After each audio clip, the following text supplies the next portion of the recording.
China is currently experiencing a financial collapse.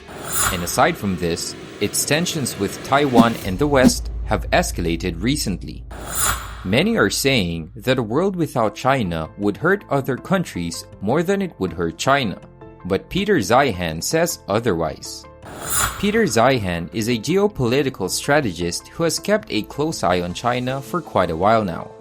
He is also an author with several books on geopolitics, and he believes that if China withdraws from the world, its population would not survive. We'd like to thank you for all the support you've shown our channel. Without further ado, let's dive right into the video.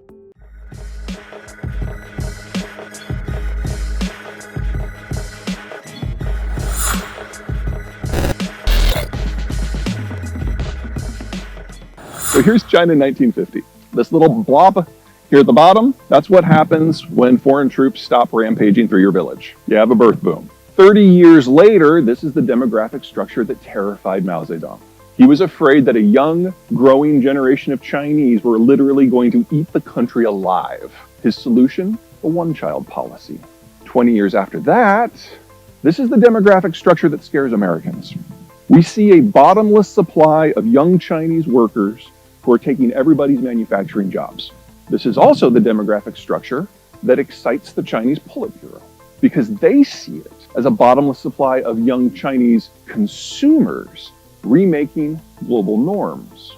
We're both right. We were both right, past tense, because this is 20 years ago. Here's China today.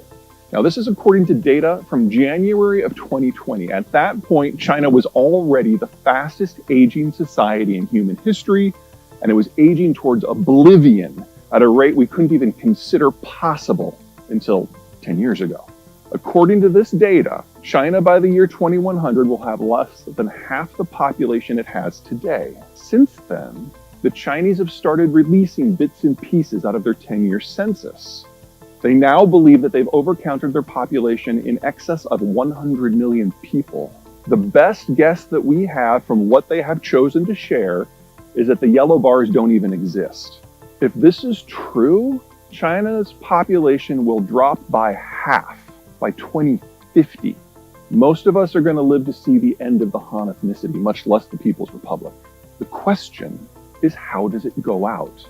That's only one reason I'm really not bullish about the Chinese system. In this clip, Peter Zeihan first discusses the birth boom that China experienced after the Second World War. This sudden growth in the economy was accompanied by a growing population, which worried China's rulers. They have since implemented the one-child policy, and due to this, they are bound to lose half of their population by 2050. So, what does this mean? This would mean a major loss in the labor force, which could adversely affect China. In this next clip, Peter Zeihan talks about how China cannot survive on its own. The Chinese import over 80% of their oil needs, and about 85% of that comes from the Persian Gulf. It is the single most exposed trade route on the planet. Now, the Chinese do have a lot of ships. Most of them would fit on this stage. They're itty-bitty. Only about 10% of the Chinese ships can actually sail more than 1,000 miles from a friendly port, and the Chinese have no friendly ports outside of the PRC, which means they can't patrol that trade route. In the case of a war, a real war, the countries that have the capacity to destroy China as a modern industrialized country include, but are not limited to, India, Singapore, Thailand, Malaysia, Indonesia, Australia, Taiwan, the United States, and Japan. You put 2 destroyers in the Indian Ocean, 3 months later, the trucks stop running, 6 months later, the lights go out, and a year after that, they lose 500 million people from famine. The Chinese are utterly dependent on the world that the United States maintains in a globalized fashion. We go home, it ends. We are the single greatest ally and empowerer of today's China. And we've lost interest in globalization. There's a reason that the Chinese are sounding really desperate and really belligerent and really bitter. They know it's almost over. To give you an idea of just how vulnerable. The Aussies, great friends, great allies, right? We recently struck a deal to provide them with some very cool military equipment. Now, publicly, What everyone seems to grab onto are those nuclear submarines, and I don't mean to suggest that those aren't sexy pieces of equipment, but we're also giving them air-launched cruise missiles. Maximum range of the existing Australian fighter bomber fleet with these cruise missiles can reach here. If they just launch them from their own terrestrial airspace, it reaches here. There's the Strait of Malacca.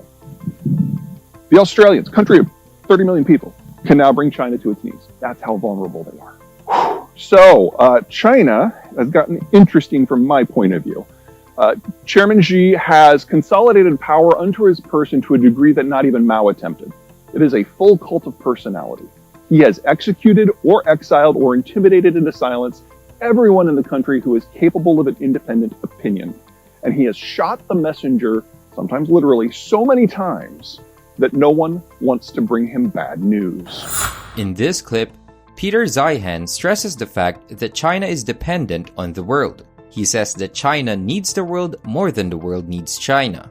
According to him, in the event of a global conflict, China will have energy and food issues, among others, without importation from other countries. Peter says that approximately 500 million Chinese citizens will die of starvation, nearly 7% of the world's entire population.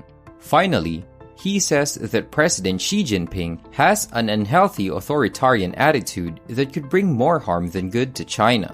In this next clip, Peter Zeihan discusses more important points in China's situation. Remember when the power outages started in China last May? At one point, over a third of the country was experiencing rolling blackouts. They still haven't stopped. Best guess is that Chairman Xi was not aware of it until September. We didn't get a policy adjustment until November. No one wants to tell him bad news. This is not how a functional country works. We also know from countries like Chile and the UAE who have used the Chinese vaccine is that it's crap. It doesn't work against Alpha, much less Delta, much less Omicron.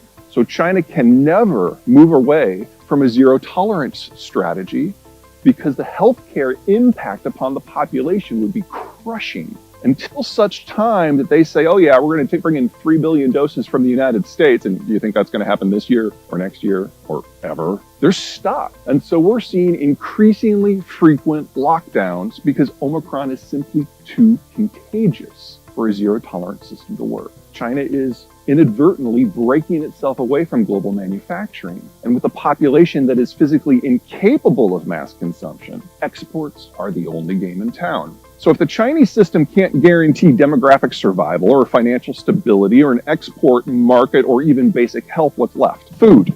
For those of you who watch agriculture, which is probably nobody, this is a nice little shot from 2019. The Chinese are experiencing an outbreak of what is called African swine fever. It's kind of the pig equivalent of Ebola. It's really nasty. They culled over 2/3 of their herd. Pork plays a role in Chinese culture equivalent to hamburgers and steak and chicken and bacon and fish in this country. It is the protein everyone goes for.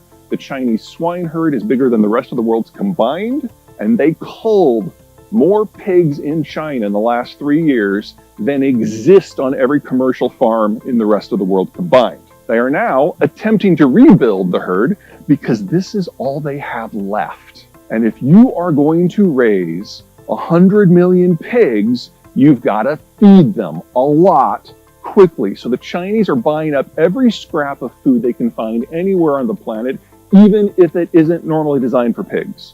So they're buying broken rice out of India, they're buying high-grade baguette wheat out of France, everything. Peter Zeihan hints at a major flaw in China's chain of command. He believes that no one informs President Xi of any bad news since he deals with it in a terrible manner. He also discusses how the zero-COVID policy of China will never work, since their manufactured vaccines are ineffective in fighting the different variants of the coronavirus. Peter Zeihan also points out a food issue, wherein the American swine fever has forced farmers to kill about 2/3 of their herd.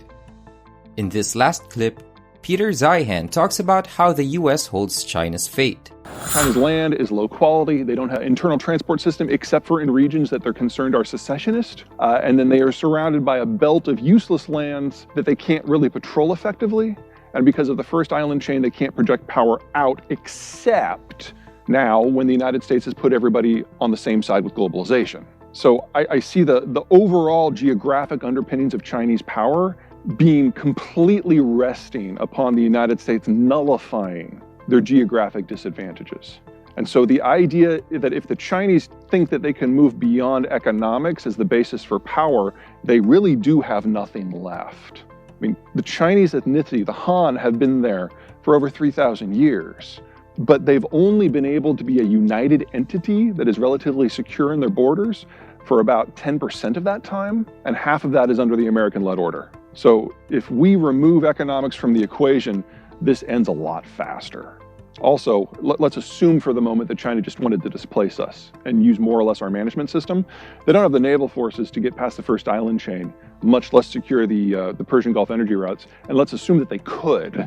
Do you really think that, like the United States, they're going to fight wars in the Middle East so that their allies can access oil? No, that oil would be for them. The guns and butter trade that we made with the world, they are not capable of doing. Peter Zeihan points out how heavily dependent on the US China is. Through globalization led by the US, China was able to benefit and have a healthy economy. So, what will happen if tensions between the US and China continue to escalate? As an answer to this, Peter says that if the US pulls the plug on China and abandons them completely, China will collapse. In this video, Peter Zeihan emphasized the weakness within China's borders in terms of economy, government, and overall quality of life. As a takeaway from all these, remember that China needs the world more than the world needs China. What did you think of Peter Zeihan's points about China? Do you agree with him or do you have another perspective? Give us your thoughts in the comment section down below, as we always love hearing from you. If you enjoyed this video, kindly like and subscribe, and we'll catch you on the next one.